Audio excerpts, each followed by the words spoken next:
Hi everyone, it's Tatiana from Tatiana's Everyday Food and welcome back to my kitchen. Today I wanted to share with you guys another great fruit dessert before the end of the summer. So today I'm going to make a nectarine and strawberry upside down cake. And I love putting this cake together because it's super easy to make and it's more of a low calorie dessert since we're not putting any butter into the cake layer itself. And this cake is so good with just about any type of soft stone fruit. So apricots, peaches, plums, all those will work fantastic in this recipe. And today I'm adding some diced strawberries into the cake. Now you can add blueberries, raspberries, strawberries, really any type of fruit you want would taste fantastic in this recipe. For my upside down cake, I'm actually going to start with the base first. So I have an 8-inch cake pan that I've lined with parchment paper, and the parchment paper is super important, otherwise you won't be able to take out your cake. So don't forget to line your pan. So into my pan, I'm going to add a couple tablespoons of melted butter. I'm just going to take my brush and just spread that butter out evenly so we have a nice coating of that. I've sliced up 2 small nectarines into nice thin slices. And so now what I'm going to do is just go around the edge of the pan and I'm going to layer the fruit. So you want to overlap it just a little bit. Just work your way around, create a nice layer of fruit. And for the center, I'm going to overlap the fruit just a little bit to seal everything up.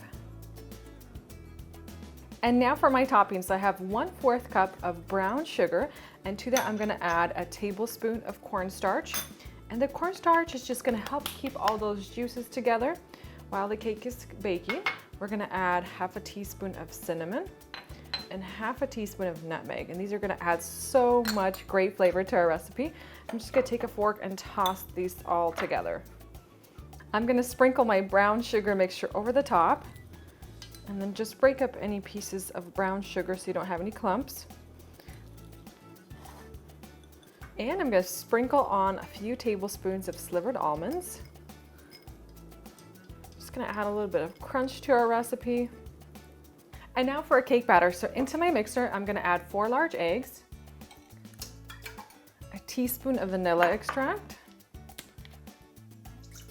and I'm going to add 1/3 cup of white granulated sugar. I'm going to whisk the sugar and the eggs on high speed until I get stiff peaks.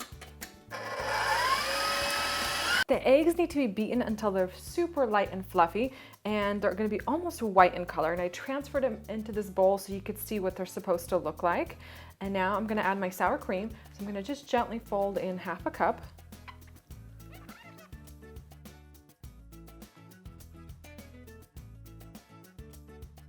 And now for my dry ingredients, I have 3/4 cup of all-purpose flour. I'm going to add a teaspoon of baking powder. You want to sift your flour into the cake batter in small little batches. Just sift it right over and then fold it in very gently.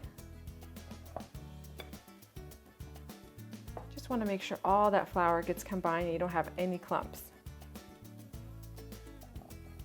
And now for my last ingredient, I diced up 5 strawberries.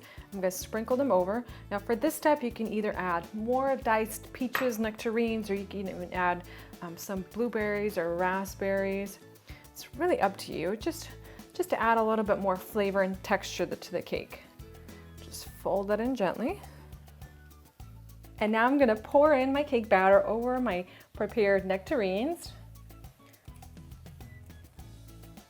And I have my oven preheated to 350 degrees Fahrenheit. And this cake needs to bake in the oven until the top is a nice golden brown color. So after you take your cake out of the oven, you want to let it stand on the counter for about ½ an hour just to cool down a little bit. And then take a knife and run it along the edges just to release the cake from the pan. And then I have a tray here all ready. So we're going to flip it over. We're going to knock it a few times just to release the cake from the pan. Perfect. So lift that right up. And we're going to remove the parchment paper. And look at how beautiful that is. So all that brown sugar has caramelized, and the cornstarch that we added in there really kept all those juices together. So it created this beautiful top on our upside down nectarine cake. And that's it for our dessert. So I'll typically make this like the night before and store it in the refrigerator. In the morning, I'll just heat up a little slice for myself and enjoy it with a cup of coffee or tea. It's fantastic while it's warm. Tastes so good. Cut myself a little slice here. And this smells so good while it's in the oven. All that cinnamon and the nutmeg, they just fill your house with this amazing aroma. And it looks so pretty.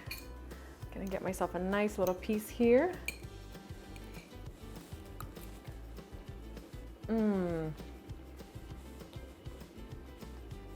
This cake is so, so good, guys. I love the delicate sponge-like cake layer. It's not too sweet, it's not overwhelming, and it's topped with just the right amount of that brown sugar, cinnamon, and nutmeg mixture. Those tangy and sweet nectarines, they're cooked to perfection. They just kind of melt in your mouth, and those crunchy almonds add just the right amount of crunchiness to the recipe. I hope you guys have enjoyed this video recipe. Give this cake a try, and if you do, tag me with Tatiana's Everyday Food on Instagram. I would love to see you guys' creations, and I'll see you guys next time.